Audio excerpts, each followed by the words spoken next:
Good morning and welcome. Okay, yeah, here we are. Eh, Okay, good morning. Good morning, Victor, Joe. how are you? Good, and yourself, Joe? How you doing this morning? Well, how do I look? Oh, you look very nice, Joe. Very nice. I'm Ah, jealous. oh, there you go. I'm jealous. It's easy. How easy it is to be jealous of Well, someone. you taught me this. You're a big vest man. Oh, I like wearing vests. There you go. It makes a difference. Again, the point too is we have to carry ourselves in a respectable way.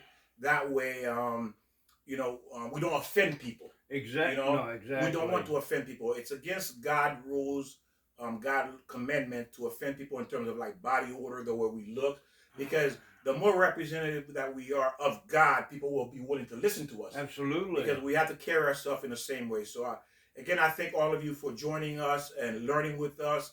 Thank you for that. Again, we're going to try to cover as much information there is about marriage from A to Z. All the things that could go wrong and how to fix it. Okay. And again, marriage is a divine command. It is a divine union between a man and a woman. It's marriage is created in heaven, and you come down here to recreate that again here on earth. That's the purpose of marriage. Okay.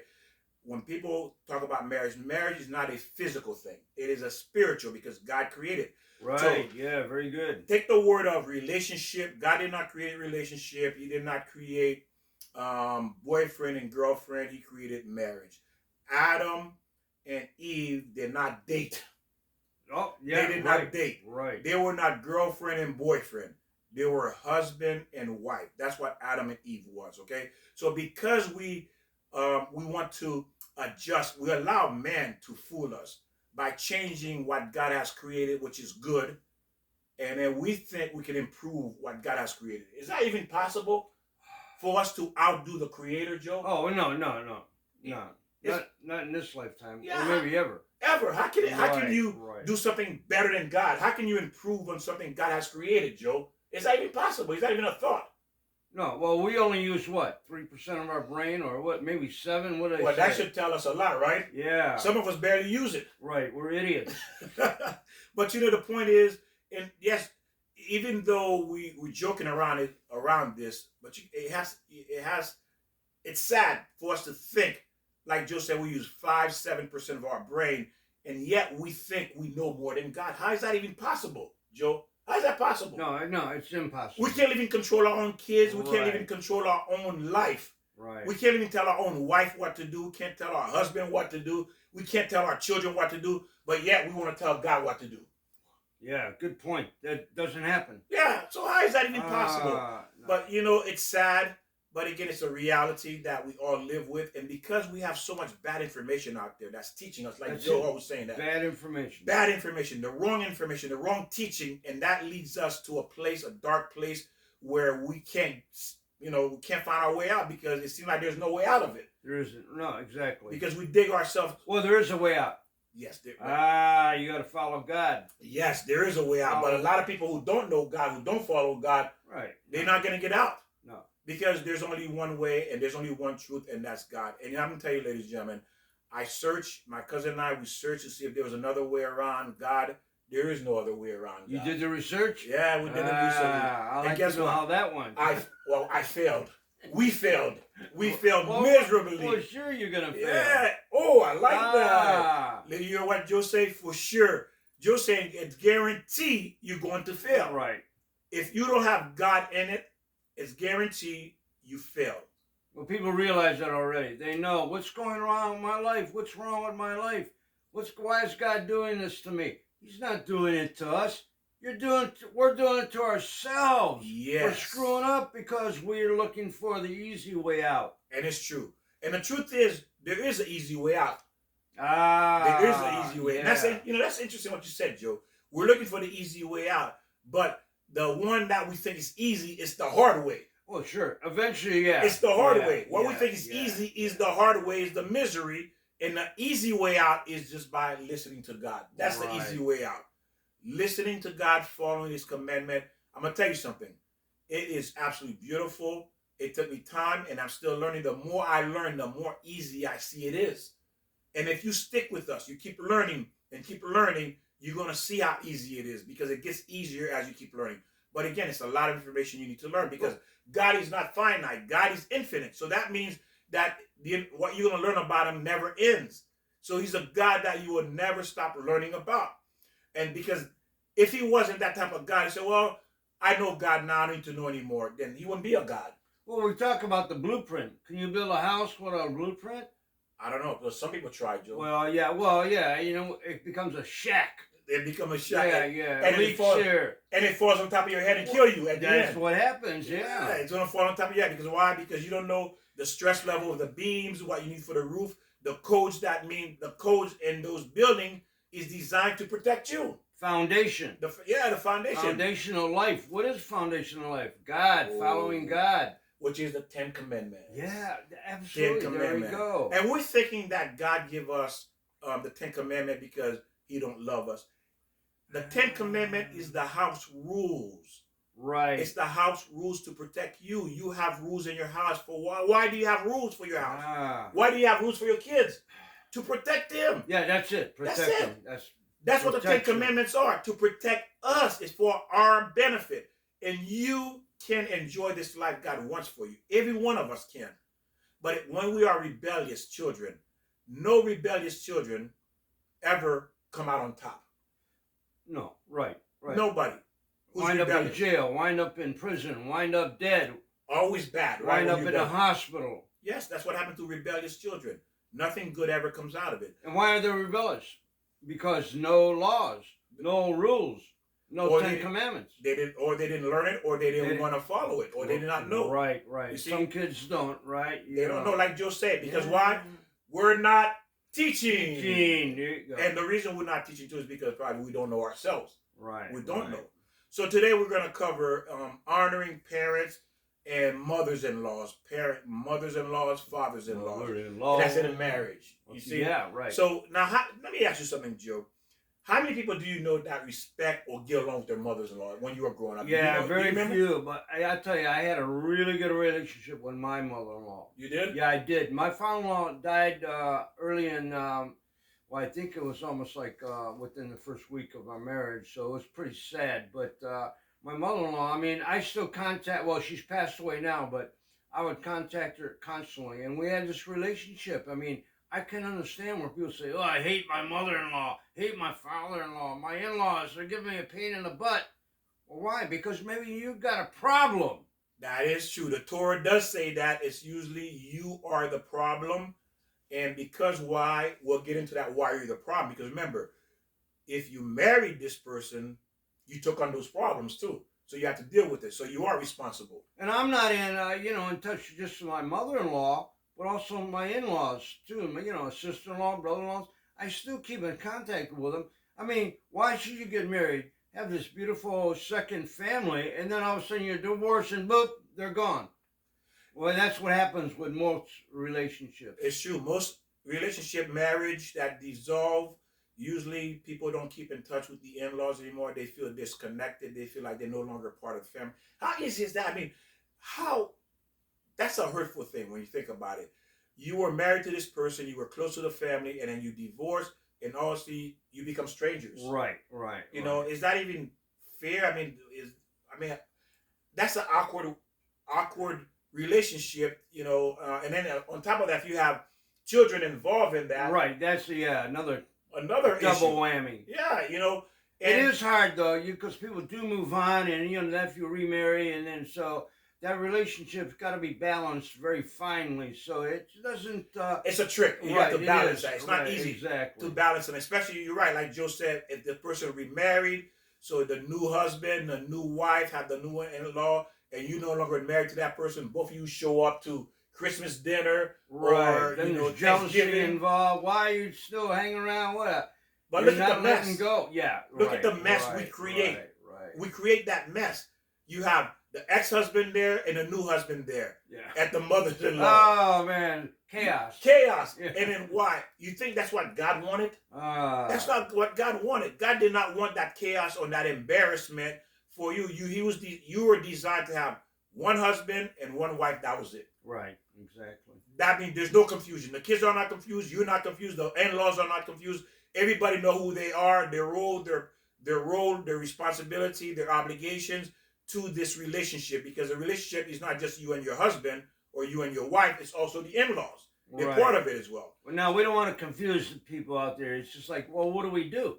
Well, you get married, get divorced, do we hang on to our... Well, no, but you don't have to totally ignore everybody. I mean, you still are friends with people. And I'm sure there are a lot of people who still, hang out with or talk to. I mean... The in-laws. Yes, exactly. And yes, there is, because remember, the in-laws became your parents, your second parents, okay? So remember, that's what the Torah calls in-laws. They are your second parents. And you have to treat them the same way you treat your own biological parents. You see? So for you to ignore them, it's a sin, really, to ignore your in-laws because you divorced. You still got to call them, say, how are you? Especially if you have children. And especially if they were good to you. Yeah, exactly. If they were good to you, that means you are ungrateful. If you had good in-laws, and because you're no longer married to this person anymore, that doesn't give you the right to ignore them, because they were good to you. They treated you like a child, like their own children, and they loved you, they cared for you, they helped you. And now because you divorced, you completely ignore them. That's a very important word. You said good in-laws. I mean, sometimes we have bad in-laws. People who meddle into, the relationship. The marriage. Yeah, too much, and there's too much. You always ahead. Yeah, that is true. Go ahead, Joe. Go ahead, yeah. No, I have it. That's and they end up destroying that marriage. Yeah, the in-laws. The in-laws can either improve the marriage or they can destroy the marriage. You see that?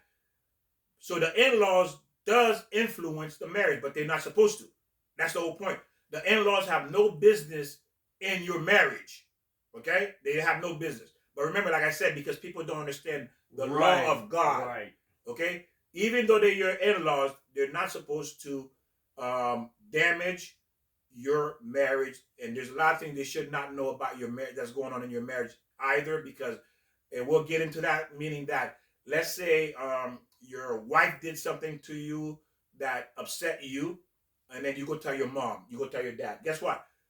Your mom and your dad not going to like your wife. No, exactly. Because if they hear your wife doing something wrong to you, guess what? They're going to resent you, right? The in-laws going to hate you. They're going to hate this woman. You see? And now, what if the relationship changes, it becomes good? What happened to the in-laws? They're going to still hate this person, right? Probably, right. Because they remember what you told them. Yeah, animosity. Because they're going to remember what you told them. Hey, mom, dad, my wife did this to me. And now you and your wife fix the problem. Right. What about the in-laws? Are they going to still like this wife? What's that saying in the Bible about when a woman marries a man, she leaves her family? Not leaves the family, but all of a sudden, your family now is your husband and wife. Yes. Husband and wife are the family, and they are the main, what's the structure in that relationship. They are the marriage, the husband and wife. You need your father and mother, yes. Right, and in-laws shouldn't disrupt that. Right. You have to respect that. But there's also, you want a guy to make sure your children are safe. So there's a little bit of balance there. Exactly. Even though the in-laws have to see their son-in-law, their daughter-in-law as part of them, as part of their kids, natural kids. In the same way, the children have to see the in-laws as their mother, their second mother, second father. That's how you have to view both sides. You can't look at it as a division. It's no longer a division, because now you have this union of the husband and the wife, and now you become fused as one. And the in-laws are now part of that process. No, Adam and Eve didn't have that problem. Well, no, the in-law, or I don't want to say in-law, was God. Was God. I don't want to say that. No, yeah, right. But again, that was the family structure, because they were husband and wife, and God was the one that put them together, that created that marriage. But again, your in-laws, as the son and as the daughter, you have to see them as your second father, your second mother, and you have to give them the same respect you give to your biological parents. Okay? And the in-laws have to treat the daughter-in-law, the son-in-law, as their biological son and daughter. Right. Have some respect. Yeah, you have to treat them the same way. Exactly. Meaning that you have to love them the same way you love your daughter, the same way you love your son. You have to love that person who married your son or daughter. Well, what about if that person, husband or wife, the new children, marry the wrong The bad girl, the bad boy. Oh, Now yeah. that's hard to say. And you know what? We're going to get into that. So we might as well, Um, because since Joe brought this up, let's talk about it. And this is what it's about. When you go out and marry the bad girl, the bad boy, and then your parents don't like them, they have the right to dislike them. Why? Because they're mistreating their daughter. They're Yeah. mistreating their son. Right. You can't expect Right. your parents to like them. Right. No, you got to protect that. If you a father yourself, you're a mother yourself, you're not going to want another woman or another man to mistreat your daughter or son. Exactly. The same way you wouldn't want that to happen to your children, your parents doesn't want that to happen to their children, which is you are their children. They don't want that to happen to you. So this is why it's carefully crafted. God crafted this marriage where these things not supposed to exist in the marriage. And the reason these things come up and exist is because one reason alone. We are not following God's rules. Well, absolutely, Victor. When you decide to leave God's rules, all these problems you may be having right now with in-laws is because you didn't follow God's rules. The parents didn't, the children didn't. Now everybody's suffering. So if you're not following God's rules, The commandments, what he says to do in a marriage. and if you're not following them, then where do you go? What rules do you follow? The devil's? Then guess what? So I can cheat if I don't follow God's rules. Then that means you don't have a marriage. Eventually that marriage is going to end and everyone's going to be enemies and there's going to be bitterness. And then God forbid if there's children involved, these children are not going to have happy mothers-in-laws, parent-in-laws. They're not going to have happy parents either because they're divorced. So it's complete chaos. This is what you bring into the world. Absolutely. You're bringing chaos upon your own heads, upon your in-laws, your parents, and upon your children. You see how many people suffering? All of you will be suffering from the wrong person or the wrong, not following God commandments, how to, that is the way he structured marriage supposed to be, not following that guideline, that plan he has for you. This is a disaster that's going to end up in your life. And again, a lot of people are going to be affected by it. And like Joe was saying, you marry the wrong person, you have the in-laws that hate you and you hate them. It's a back and forth.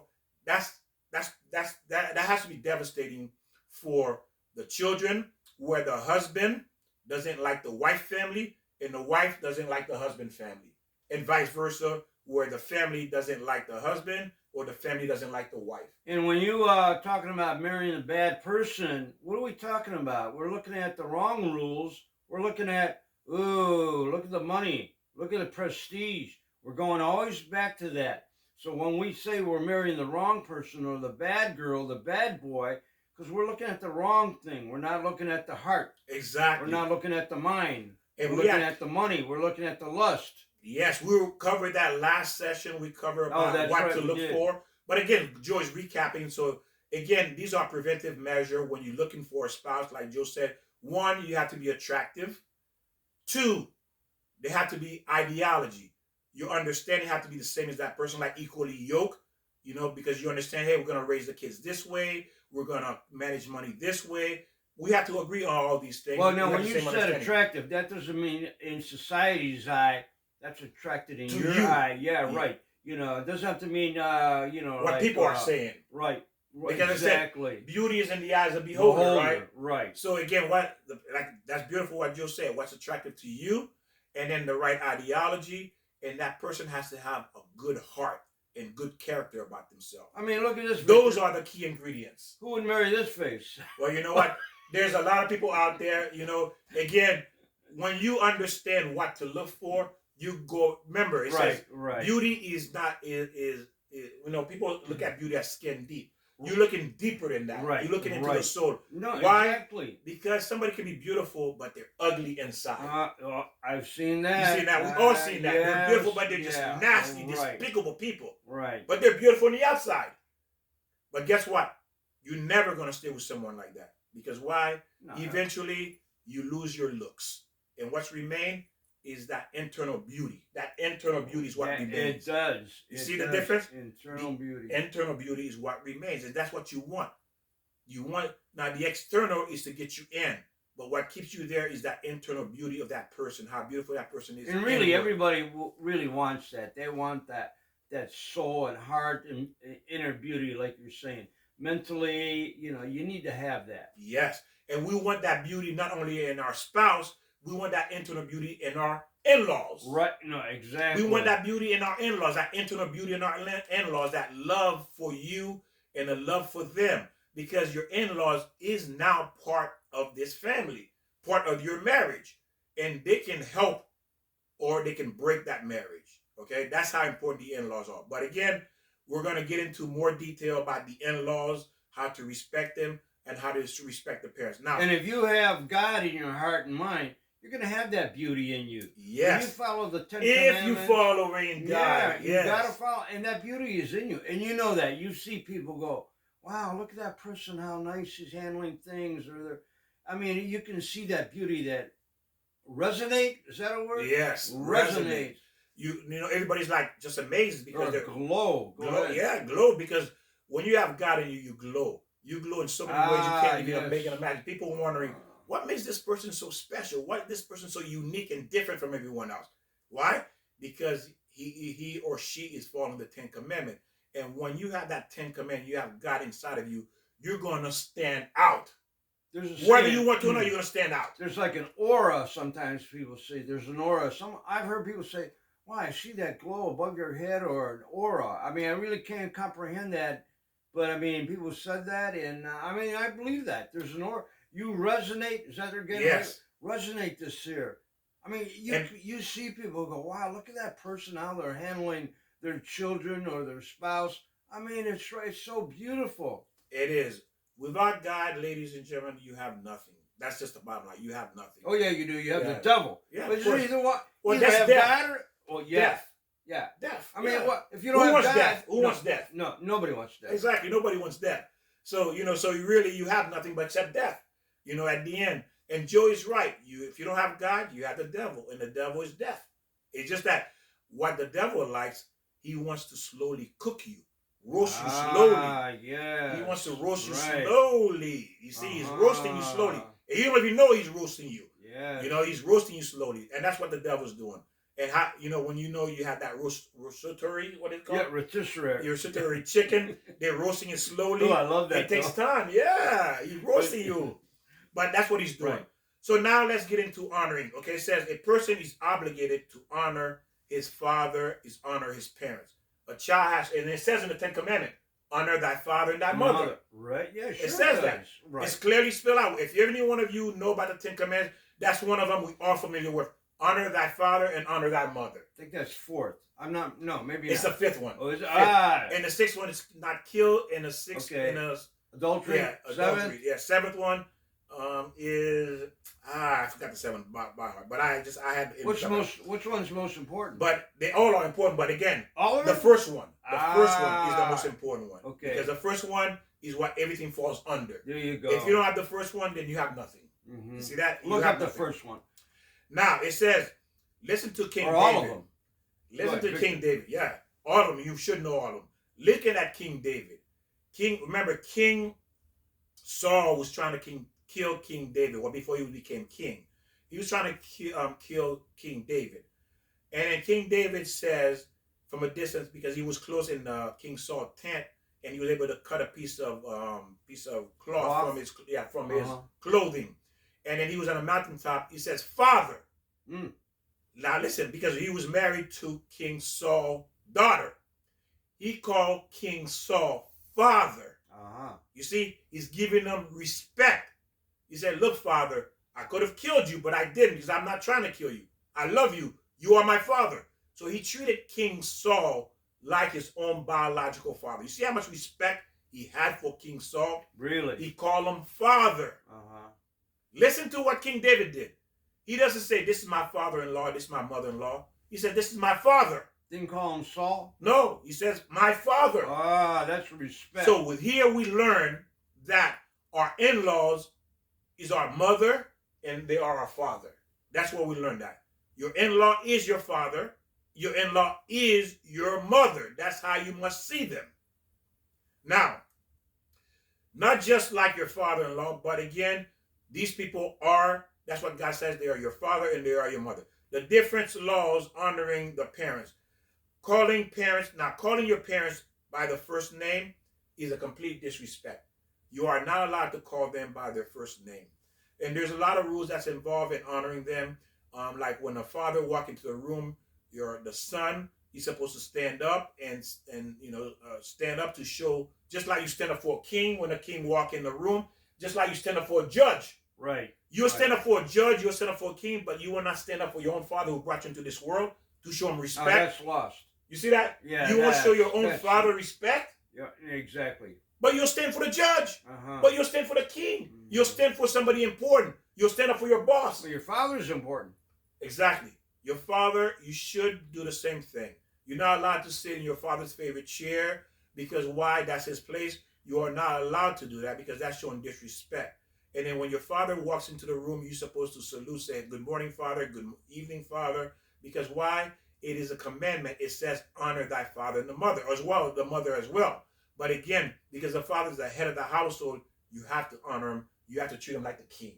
Okay? If he shows respect to some fathers or parents, maybe he doesn't deserve that. What about if they're... You're always ahead. That's a good one, Joe. And Joe's right. There are parents who you may say, well, my father mistreated me. My mother mistreated me. Okay, you still have to show them respect, meaning that they mistreat you. They say, go get me a cup of coffee, go to the store for me. You have to. Even if your mother is a prostitute, whoa, you have to respect them. That's hard to do. Yes, you have to respect them. Why? They brought you into this world.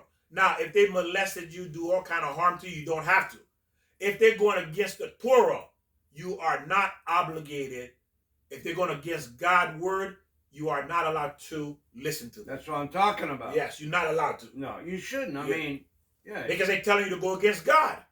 You see? So if they're telling you to go against God, you are not allowed to listen to your parents. You are not allowed. And there's many parents who are, we talk about men and women being sluts. Parents are sluts too. Yes. That's a hard word to say, Victor, but I mean, let's admit it. Yes, and that's the thing. We're telling you the truth. It's hard to swallow, but again, when do you know the truth is easy? Right. When is the truth is easy? Right. The truth is not easy to digest. But again, what does it say? The truth will set you free. Ah, yes, I like that. Yeah, it says that. We all know that saying, the truth will set you free, and that's what it is. It's to set you free to know what you need to do. If you know the truth. If you know the truth. So again, the same laws, not listen to your parents. Now it says, sometimes children listen too much to their parents. Sometimes children listen too little to their parents. So what does that mean? It means this. When your parents is telling you to always doing something, and then you always caught up doing things for your parents, and you ignoring your wife, you're not allowed to. You're not allowed to. Because why? You're destroying your marriage. Right. The marriage comes first. The marriage comes first. There are children who mother. It's called say, you mama's boy. Mama boy. Right. What's that called? A wife will call. The husband, or you a mama's boy. Okay, right. If a wife is calling you a mama boy, that's not a good sign. It is not a good sign, okay, for your wife to say that. Means you're doing something wrong. You need to reevaluate that. If you're daddy's little girls, that's not a good sign either, because your husband is saying something to you. You need to reevaluate to see how much time am I spending with my father and my mother. Because if you're spending a lot of time and you are ignoring, neglecting your spouse, you are wrong. You are wrong. When you become an adult, you have to make the decisions on your own. You can listen to parents, and they can help you make right decisions, but the adult makes the decision. Yes, the husband and wife. Because again, when you listen too much, it's not good. When you listen too little, that's not good either. Meaning that they're giving you advice, your parents giving you advice, I don't want to hear it, I don't want to hear it. That's not good. Or they're giving you advice and you listen to, and you're doing everything they tell you, that's not good either. Because what about what? Go ahead. Parents are wrong too. Right. Parents do say things wrong, and they, because they don't know it themselves. Now let's talk about drugs. What about it, or alcohol? What about if children who are adults, and the parents say, "Look, you got to stay away from it." I mean, then you got to listen. Sometimes you got to listen. Yes, that is true. What Joe said. If you're destroying yourself mentally or physically, and your parents give you right information, you got to go with that. Yes. And don't be a mama's boys or daddy's little girl, because the reason why, if your spouse are saying that, that means you're meaning that you're going the wrong way. That's a red flag. That's saying that your marriage will be in danger or is in danger, or maybe you're at the point where your spouse will start disliking your parents or disliking you.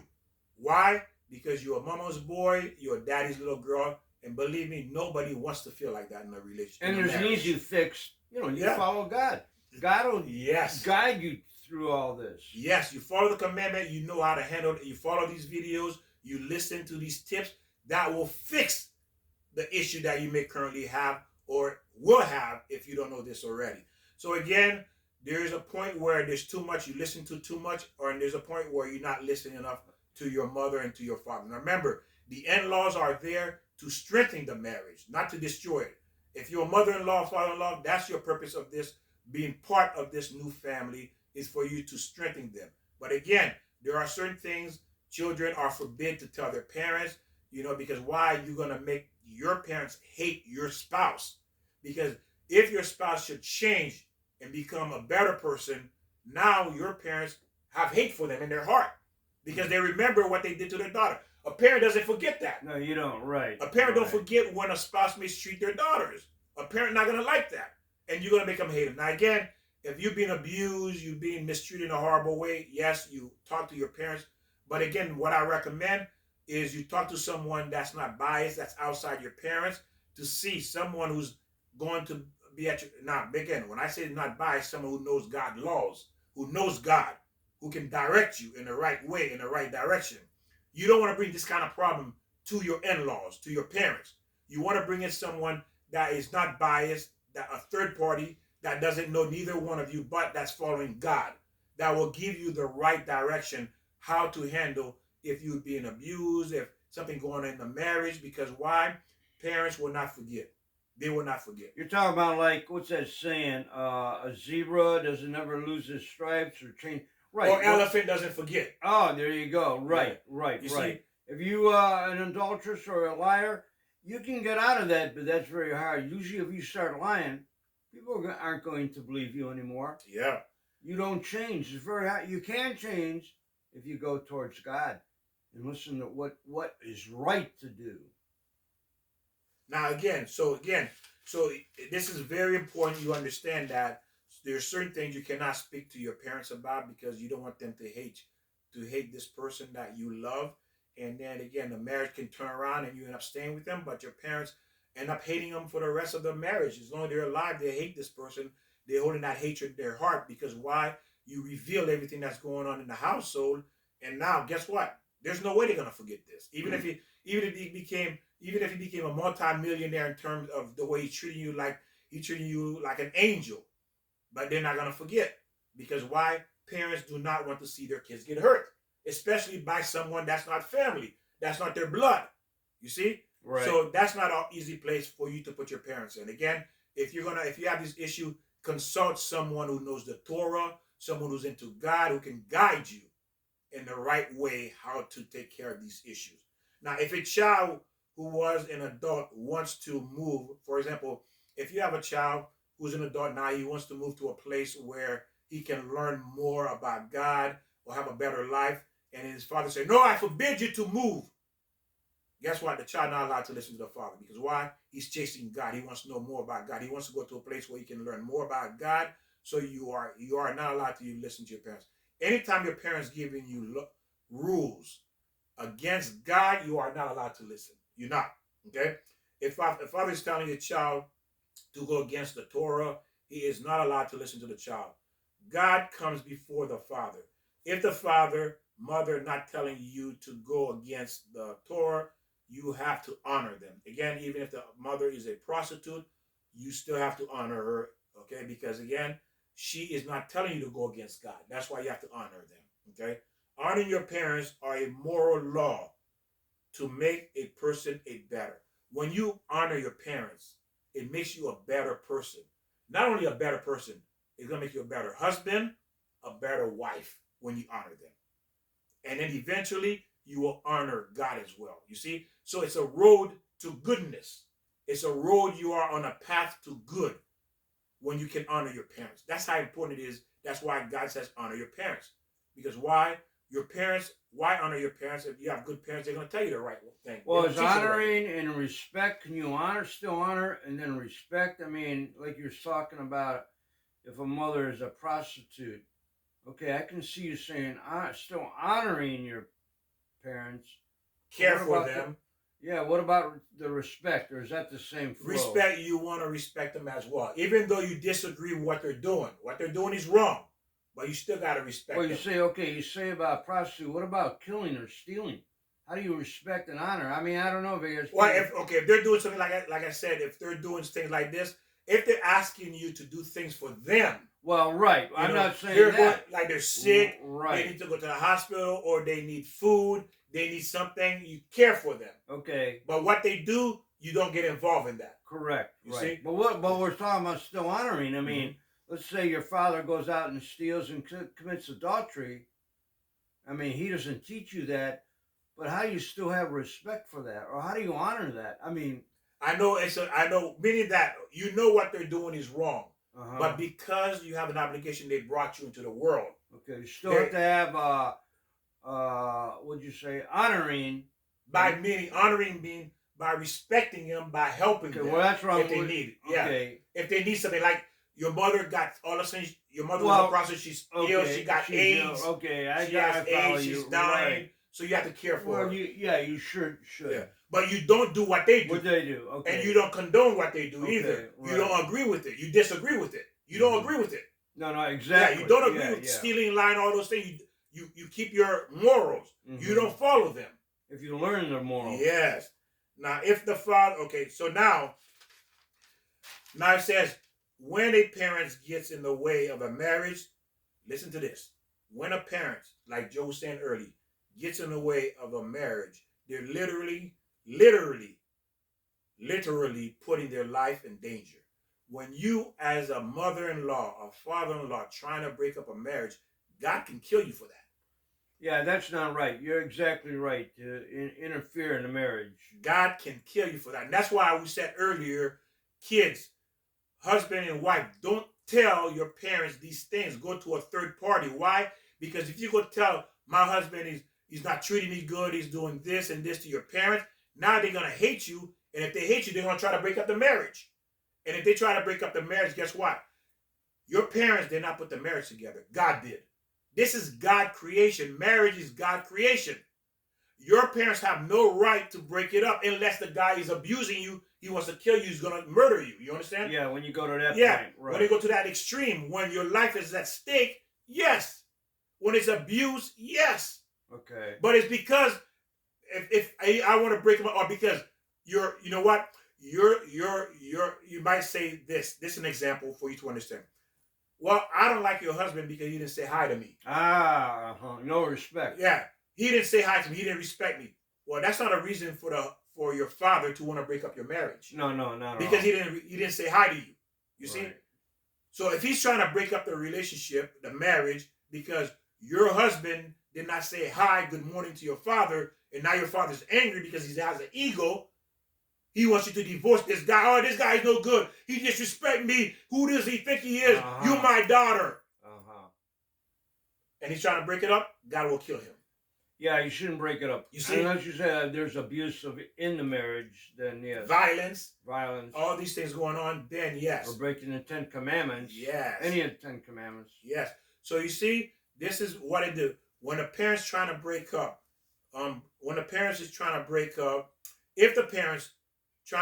up and they don't have a good reason, then they're putting their life at risk. If the guy is good, the girl is good, and they simply don't like them because, let's say the guy is good, the girl is good, but the parents don't like the guy parent or the girl parent, and they're trying to break you up, they're putting their life at risk. Because that can be right. You see that? Because sometimes parents don't, the in-laws don't like the in-laws. Right. Well, people do kill people for but many think about it, reasons. Right? Oh, yeah. The in-laws, how many times the in-laws are fighting? No, exactly. How many of you who have in-laws are fighting among each other? The in-laws are fighting the in-laws. Mm-hmm. And then the kids are in between that. That's a horrible place to be. Yeah, it sure is.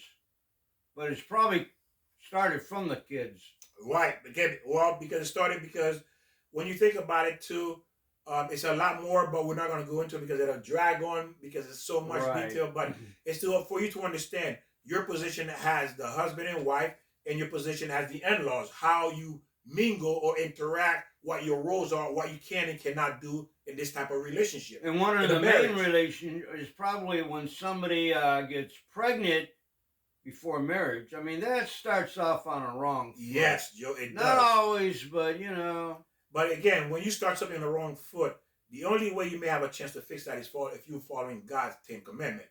Is to realign yourself, put yourself back into God's grace, into His commandment, for Him to fix this horrible mistake you made. Exactly. You see? But if it starts that way and you don't have God involved in this, there's no way it's going to end up well for you. You just can't. Because God cannot be, because you elected to remove God out of your life. So if you remove God out of the equation, then the equation always, the answer always going to be wrong. Yeah, exactly. I wonder where that started. On the wrong foot. Who started that? We're on Who the said wrong that? foot because why? You know why? Is that in the Torah? Well, yeah, because we don't have the right information. Yep, there you We go. don't have the right, like you always say, we go back to that, the right teaching. The father or parent if the father or parents cause a divorce or keep someone from getting married, God will kill them on the spot. Most likely God will kill them, or He bring an illness to them, where the father all of a sudden he has cancer, or the mother dies, or the mother get in an accident, or the father get in an accident. Something tragic will happen to your parents-in-law. Never looked at it like that. I never saw that like that. Yeah. Maybe. That's what the Torah says. Yeah. And then you're wondering, oh, my daddy's 50 years old. He's senile. Where's that coming from? Or he doesn't remember, or he's sick. Because why? God says you're not going to mingle in this marriage anymore. So I'm going to make you senile. I'll make you sick so you can't mingle. You see? So you can't mingle in their marriage. Good philosophy. You see? So God is protecting the marriage by giving your parents these diseases, these issues, these problems, to keep them out of your marriage. Because why? It's not theirs to break up. God put that marriage together. Just like He put your father and mother together, He put you two together. So they have no right to interfere and break up this marriage. Now, it says, before as a parent, you give advice about marriage, make sure you know what God says about it. Don't just go blabbering. How many people, Joe, they love to just blabber? Oh, yeah. No, you know, yeah, you should do this. You should. Well, what do you know about marriage? Yeah, nothing. No, exactly. Well, you've been married 5 times. Well, that shows you know nothing. You see, you've been married 5 times and you want to give advice? Shh. Be quiet. You don't know. I know people have been married, 4 times. I do. And they want to give advice, Joe. Well, what does that mean when you get married? You married the wrong person. That means you don't know. You're married for whatever reason. Would you marry 4 times, Joe, if you knew what you were doing? No, not if you knew what you're doing. 4 times means you don't know what you're doing. That's what it means. You don't know what you're doing. And you still don't know what you're doing. No, exactly. Because you divorced. Yeah, there you go. You divorced again. You've been married. You already said, Joe said you've been married 4 times. That means if you get married again, it's going to be a 5th time. That means you're divorced for the 4th time. You don't know what you're talking about. And that's why? what it means. Why? Because you wind up marrying for the wrong reasons. You don't marry for the heart and the mind and the soul. You marry for what the person has. And it says, if you destroy a marriage, you just committed spiritual suicide and also physical suicide. It's a dangerous thing to get involved in such things that you don't know nothing about. Do not get involved in these things if you don't know. Again, mother-in-laws, fathers-in-laws, before you give advice, go learn about what God says about marriage before you do it. Because if you're giving advice based on your feelings, emotion, and most likely ego, you have an ego, or you hate or hatred towards your son-in-law or your daughter-in-law, you're putting yourself at risk. Okay? Most people have a difficult time with the in-laws. Now it says the main problem with in-laws is this, is because one of the parties or both of the parties are against the Torah. Meaning that either one of the in-laws or both of the in-laws or all the in-laws know nothing about God. They know nothing about God is why there's problems with the in-laws. Is why there's problems with them. If they understood God's laws about marriage, there wouldn't be issues. It's because the in-laws don't know. And because they don't know, they're going to create problems in a marriage too. Well, there you go again. If you don't know God, then who do you know? The Satan. You know, the devil. And so you make wrong decisions because the devil's going to influence you. Yes, because why? He wants to hang you by the neck. That's his goal. He wants to hang you by the neck. They say these people, the in-laws, they are following their emotion, their egos, what they think, and they don't know the laws of the Torah. They don't consult with people who know the law of the Torah. They're going by their feelings, by their emotion. Difficulty between the in-laws is why there are difficulty, and you must look at why is there. So when the in-laws don't know the laws of God, there's going to be a problem in the marriage. Now, sometimes there's exceptions to the rules, Joe, where you do, like you said, have a wonderful in-laws. Absolutely. But what are the chances of that, Joe? Both in-laws, the boy and the girl, right? Both of them getting along. Both in-laws love each other. Well, in the world today, the chances are rare that you'll find even if the chances good in-laws. Yeah, very rare, right? Because how many kids would say, "Oh, I love my father, I love my mother." Well, Victor, let's get to the root of the problem. First of all, people get married at what age? 15, 16, 20 years old. I mean, how do you know? We don't know anything about marriage. And we don't. But who's supposed to teach us that, Joe? That's right. Parents have a lot of obligation. But, maybe they don't even know. Obligation. What? See? They don't know. Why are you bringing children in the world if you don't know? Well, because we're stupid. You see? And that is true. Because that's what God's going to say. You have an obligation. You brought these kids into the world. You obligated to teach them, to prepare them for what. Well, how many children are born out of wedlock? I mean, right. And guess what? You just pass on a curse to your own children. Children are having children. Because we are not taught. Now, I say, if your wife is disrespecting, what about this? Your wife is disrespecting your parents. You have a very serious problem. If your wife is disrespecting your parents. I wouldn't tolerate that. And what kind? Think about it. I don't tolerate that. Beautiful. But the problem, the Torah says, it's your fault, Joe. Well, you're right. You know why? You're right. He said, you went and married that woman that's disrespecting your parent. You married her. You married a woman that's disrespecting your parent. You did it. When you're the cause. You're exactly right. And when you date, you have to see your future husband or wife. How do they treat their parents? Yes. If they're treating their parents, oh, Ma, shut up. Hey, they're going to treat you like that or your mom and dad like that. It just isn't. I mean, look for the signs. What Joe just said is absolutely true. If they have no respect, think about it. The commandments say, honor your mother and father. Right. Honor your father and your mother. Right. So if you're not honoring your father and mother, how are you going to honor my father and my mother? Or me. Yeah, or me. Yeah, Yeah, as the husband, how are you going to honor the husband? And how are you going to honor the husband, father, and mother if you don't honor your own father, your own mother? You're going to get it right back in your face. Joe is so right. You just sign up for pain. You say, I want pain here. Yes. Hey, you want pain? Yeah. What do I sign? I sign right here. Right, I want pain. Right. I want misery. Yeah. I want problem in marriage. What do I sign up? Right here. Right. That's what you're doing. You're signing up for it. You're signing up for it. You're signing up for it because you already see this coming already. But you said, I still want it. What do I sign right here? Mm-hmm. And that's what we do, ladies and gentlemen. It says, you have a very serious problem. It says, if he wed a woman disrespecting his parent, even if his old age, he is considered as an adulterer. God calls a man an adulterer who marry a woman that disrespect his parents.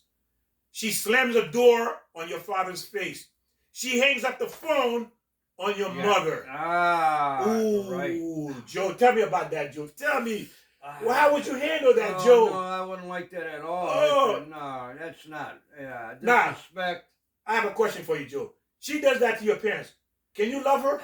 No, how can you? No, there always will be, don't treat my mom like that. You can't love her, can you, Joe? You can't love a woman like that. No, right. Meaning that you consider an adulterer. Why? Because you no longer love that woman. So God says you are an adulterer. Meaning that when you are intimate with this woman, you're not thinking about her anymore because you don't love her. It's like having sex with a prostitute. You see, because you don't love her. Because how can you love her? She hang up the phone on your father. Right. She right. slammed the door in your father's face. And you can see And the she talks bad about your mother and your No, father. exactly. And you can see the signs when you're courting Mm-hmm. how the other person's going to treat your parents or your brother or your sister or your relatives.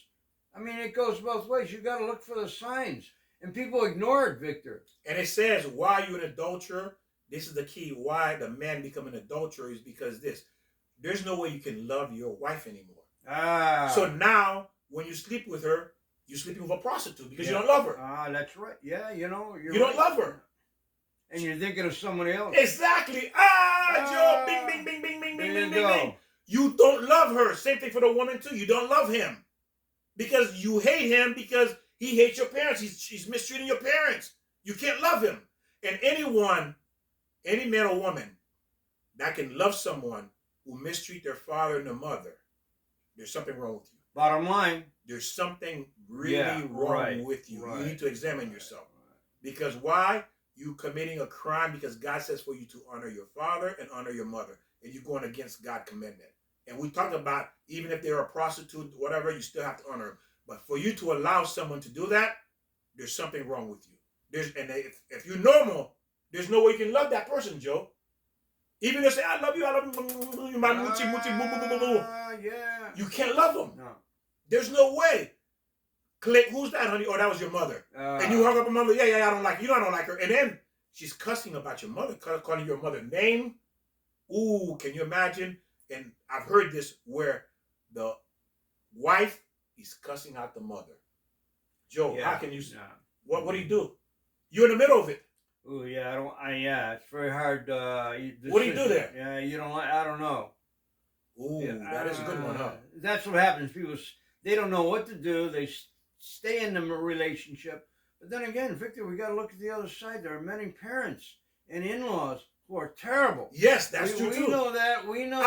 Okay. Let's so attack we that gotta one. adjust that. Yeah. Maybe just stay away from it. Yes, that's you true. know, I know there's parents who are Beautiful, Joe. Terrible parents. Okay, Joe says a beautiful thing. If you have a mother-in-law or father-in-law that's terrible, they're really terrible people, you are not allowed to be in contact with them. Even your parents. Yeah, even your own parents. Your own parents. You don't have to be in contact with them. You know what I mean? You can still respect them. They'll call you up, say, hey, you still show them respect on the phone. But you don't have to go to their house. You don't have to go Christmas. You don't have to invite them to your house. You don't have to have any contact with them. Except, if they call you, say, how you doing? I'm well, thank you, blah, blah. And you hang up, that's it. If they're terrible.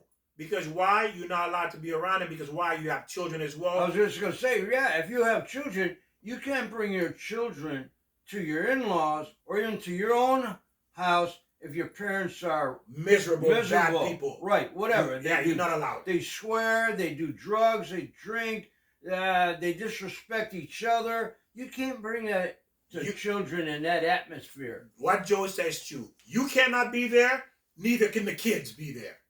You see? Right. But if they call you up, hey, mother-in-law, hey, father-in-law, or you don't call them mother-in-law, father-in-law, you call them hi, dad, hi, mom. You show them respect. Even though they're your in-laws, you say, hi, mom, hi, dad. You still talk to them cordially. You still do respect. Right. But I'm not coming to your house. I'm not bringing my kids to your house. You're not coming to my house. Why? Because you cannot expose yourself and your children to the wrong. Distance. You got to be distant. Yes. When you see that, well. Beautiful point, Joe. The devil must be in that family. If God's not there, God will be there if you see all that respect. And then again, and you are still responsible to fix it. As a husband, you're still responsible to fix that rift between your wife and your parents. You have to fix it. So if she's disrespecting, you are obligated to fix that. Because you, the one who married her, it's your fault. Now the question is, how do I fix something like this? Well, you have to look at your wife. Is she right about what she's saying? Is your parents right about what they're saying? You see? So you have to know who's right. And then whoever is right about what they're saying, you have to find a way to come to a mutual ground, to meet them halfway, to work with them to try to get this relationship back on track. You do. That's what's got to happen, Victor. Right. People got to talk to each other. And if you need help through the church or through professional help, or even a friend, whatever, you have to make that, get together and make that decision and work it to husband and wife. Okay, let's say, your mother, usually mothers tend to be more sensitive. Like your mother, like the mother comes to visit, and she, makes like a face like that to your wife, right? She shouldn't do that. Right. No, You see? exactly. And your wife hates that.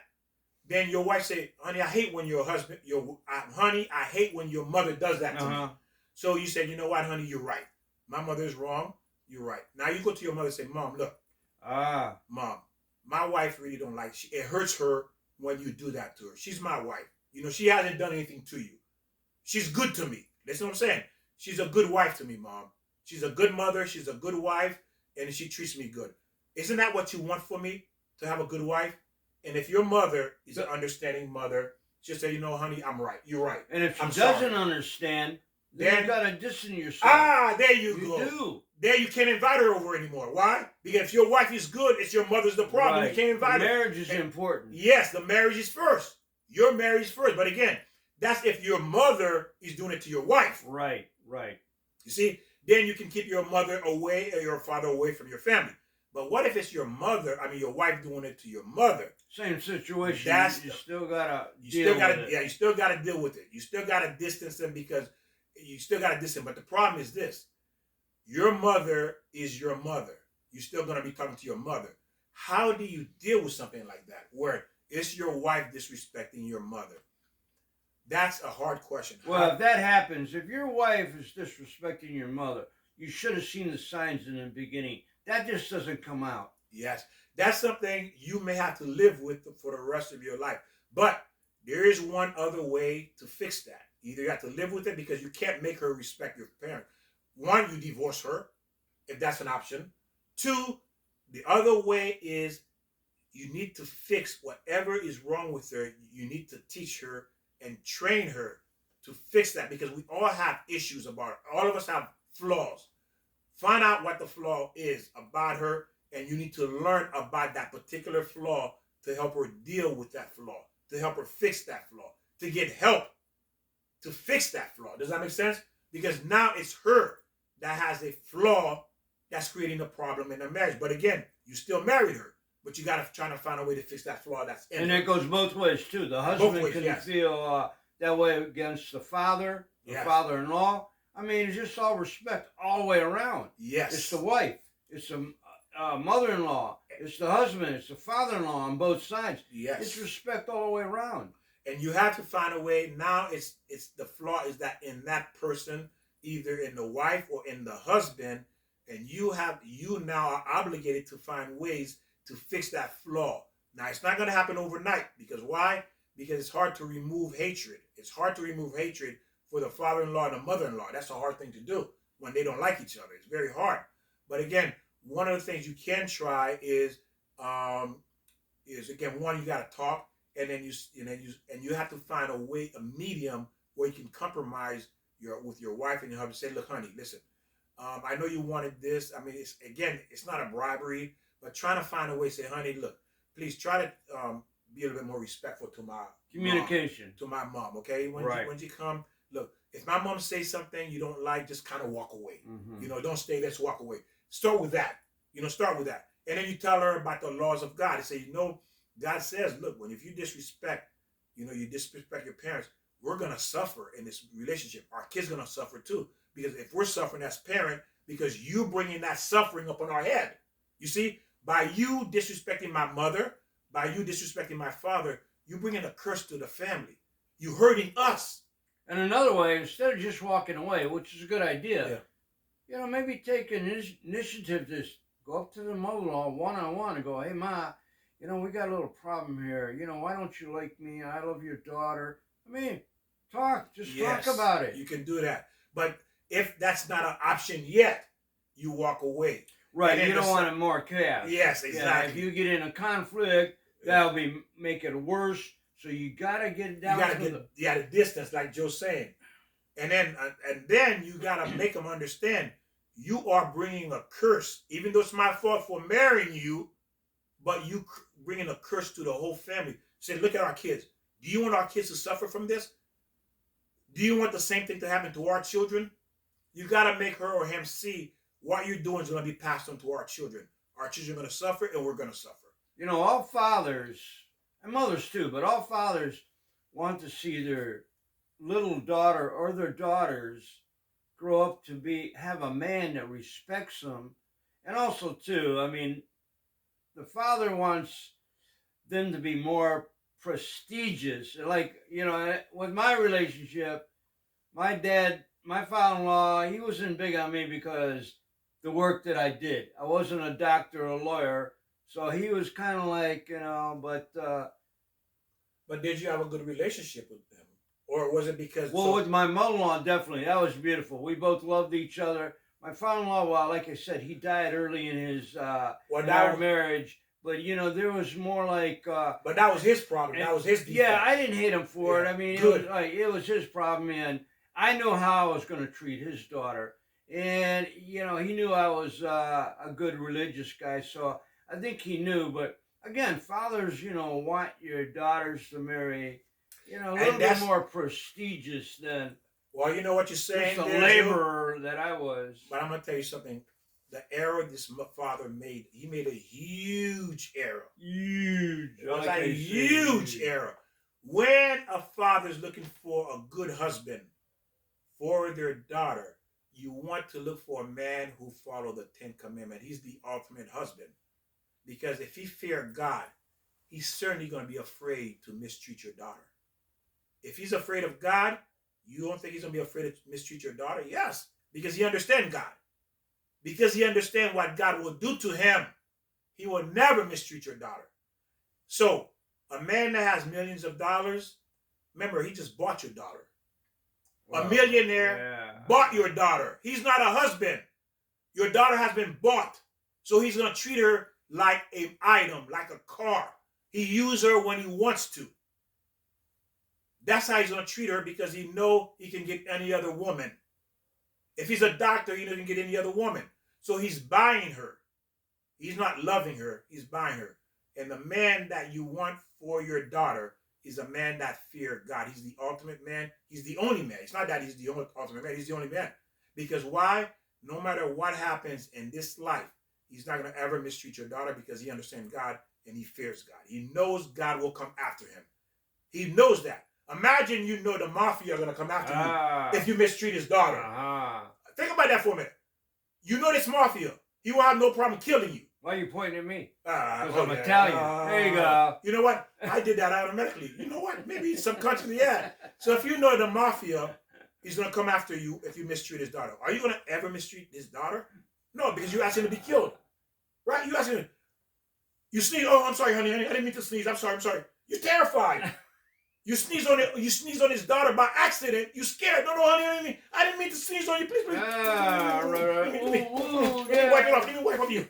Because that's how scared. Because you're scared of her. You're scared of her father. Because her father's a mafia. You see how scared you are? And when the man understands God, that's how he is. He's afraid of God. So if he sneezes on you, he's going, I'm sorry. Oh, please forgive me. What do you want? You want a new BMW? You want a new Mercedes? Well, you just sneeze on me. No. I'm gonna give you a new Mercedes. And Victor, to clarify mafia, don't forget there's Irish mafia. Well, no, of course. I'm not saying. I'm saying mafia in general. Chinese, no. Just for you to understand the fear. No, I got you. The fear you're not gonna mistreat. No, you're right. You're not gonna mistreat his daughter. No, right, exactly. It's not gonna happen. Right. Especially if he tells you, "Hey, I love my daughter. You better not hurt her." Think about it. He says that before you get married to her. I'd be right in his face too. Don't disrespect my daughter. Exactly. I'd be right there. You see? But it's just to show you the severity, the understanding. When a man understands there's a gun is on his head. Because the mafia has a gun in your head. And he said, hey, if you mistreat my daughter, you know what's going to happen. That's right. When he understands God like that, guess what? He'll never mistreat you. And that's the man you want. I know a lot of guys will break your legs. Exactly. And then you got to remember too, ladies and gentlemen, like I said, as we said, now the thing is we're talking about a little bit, again, it's going to take love, require a daily effort. People love the body. They love the good things they can get out of the person, the benefit, the convenience. But love doesn't just happen in the marriage. It takes years for love to develop. But that's what people don't understand. When you say, "Oh, I love her," well, you don't know nothing about it. No, but I love her. But you just saw her from a distance. No, Joe, I still love her. That's not love. That's lust. Victor, you know where for young girls, I mean, that I heard, because naturally I was never a young girl, but a young girl around 12, 13, you start thinking of marriage at that point. You start thinking of a hope chest, a diary. You start thinking about that. So actually, you grow up thinking about marriage and not even thinking about the spouse, the husband, the male. You're thinking about you want to be married. So a lot of people get married because they want to be married. They have to be married. It's obligation to be married. But you got to go for the right person. You got to know who you're marrying and what we're marrying. And Joe is right. You really have, again, this is the purpose of these teaching, for you to have that information up front. Exactly. And again, if you did not know this, ladies and gentlemen, now you got a rude awakening, because this is why you've fallen into this trap, is because you did not know. All of us fall into it because we did not know. So again, love requires daily effort, constantly. We'll do one on that as well, and we're not going to get too much into it, but it requires looking for ways. You are looking for ways to love that person. Now, one of the things that that it says in a marriage, in a relationship, you're building a relationship to build a us. You're building so you can build an us. You're building to build an us. There you go. And the way you're building an us, is by working on that relationship. It's not a me. Daily. It's not a me. It's not a me. Or a you. Exactly. It's an us. And again, it says a husband treat their wife. There are husbands that treat their wife like little children. Yeah. You know what? Yeah, exactly. I'm gonna take the car away from you. Ooh. I'm gonna take the bank card from you. Oh, Joe, what is that, Joe? Yeah. What is Control. that? Control. I'm taking your car. I'm taking the bank card. You can't do this. You can't do that.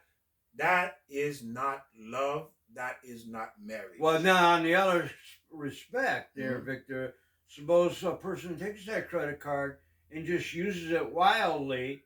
So now there has to be some kind of guidelines there. Oh, yeah, of course. Of course. I mean, and people do that. But they if you use the car recklessly, they might drink. So we got to look at, again, me, I want both sides of it. So sometimes you need to have control. Maybe that's the wrong word, but you have to have some guidance on both sides.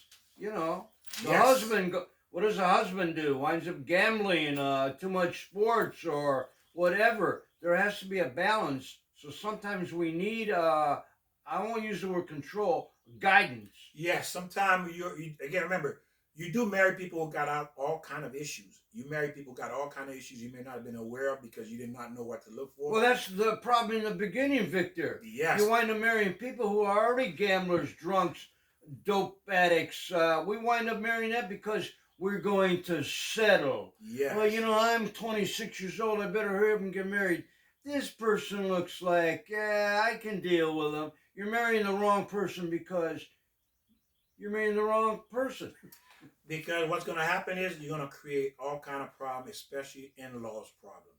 There's going to be in-laws problem because now what happened is the parents have to help you with the kids. You may have to move out the house, go live with your parents again because this. And now when ex-husband or the father comes around wanting to be with the kids, they have this grudge against them. They may not, the in-laws may not talk for years. And sometimes, a lot of times, the in-laws come around. You may have in-laws or that don't want you or don't like you, but usually after the children are born, the grandchildren, they start to come around after that. Because why? They want to be part of the grandchildren's lives. Right. So they start to see you different, view you a little bit favorably, But again, these are the things we get into. But thank God, the grandchildren sometimes help mend that fence.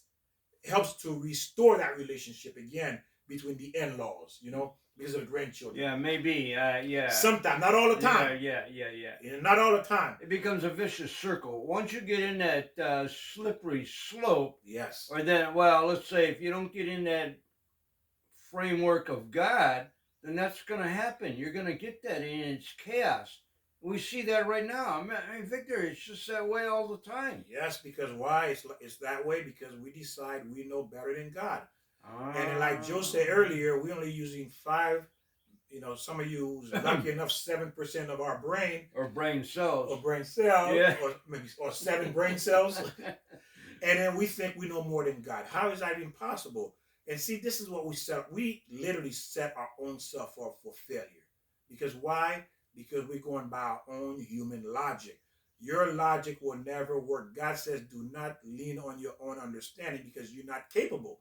That's why he's saying that. He's saying you're not capable. Follow my instruction. I gave you the book of war to fight against your inclination, to fight against the devil, to fight against your ego, to fight against your desire. All of that is to protect you. That's why we're not. That's why we're not capable, like what you're saying, because we're not learning. Yes. We're not understanding. Exactly. And because of that, we're going to pay a heavy price. And not just us, also our children. And sometimes, not just the children, the in-laws get ill, get really sick, or even die because they hate their son-in-law or their daughters-in-law because you brought that to their life. That happens. Because you end up being the one that end up killing. You could be the one that end up killing your own parents. Because why? That happens. Because why? God ends up killing them because they hate your husband or they hate your wife because you went and married the wrong person. And now they have hatred toward that person. So God removes them from the world or give them an illness. You see? So again, not knowing what we're doing, we bring tragedy upon our heads, upon our children, and definitely upon our parents. Well, cancer does feed on hatred. It does. I mean, so if you have hatred in your heart or in your mind, and you have starting cancer, that's going to feed on that hatred. Yeah, he said hatred is like cancer. It keeps growing. Yeah. It doesn't lessen. Hatred doesn't lessen. It just gets stronger and stronger. And probably dementia also. Well, hatred is very, it's like a sickness. Hatred is a sickness. It is a sickness. The Torah said it's a sickness. It's a spiritual sickness. Again, everything that we know in this physical world is tied into spiritually. It's because we're not taught that. And because we're going against the law of spirituality, the law of God is why our life is a wreck. Because this world is based on spirituality. It's based on God's laws, not men's laws. And because we decide to deviate from those laws is why we are suffering today. Deviate. I like that word. We change, Deviate. So those are the consequences. And ladies and gentlemen, I thank you for sharing and learning with us. I thank God this opportunity for us learning, and we continue to learn. We're going to try to cover as much there is from A to Z about marriage, about relationship. Well, not relationship because God did not create that. He created marriage. So you have a better understanding for you and your children because we all want to be happy. All of us want to be happy. We all want to be loved. We all want to feel secure. We all want to know that this person loves us for who we are. And remember, Victor, even the losers get lucky sometimes. Yes, we do. But again, you have to be able to recognize when you are lucky. That's right. Like they say, you don't know what you have until you lose it. Lucky in love. Yeah. Lucky in God. Exactly. You don't know what you have until you lose it. So make lucky sure in marriage. You understand what you are doing. Because again, marriage is designed to be the greatest reward in this world. It's the greatest blessing in this world, especially for a woman. Because you are the key, you are the heart to the world. You are the foundation of this world. You are the continuation of this world. Okay? You are the best of us, the woman.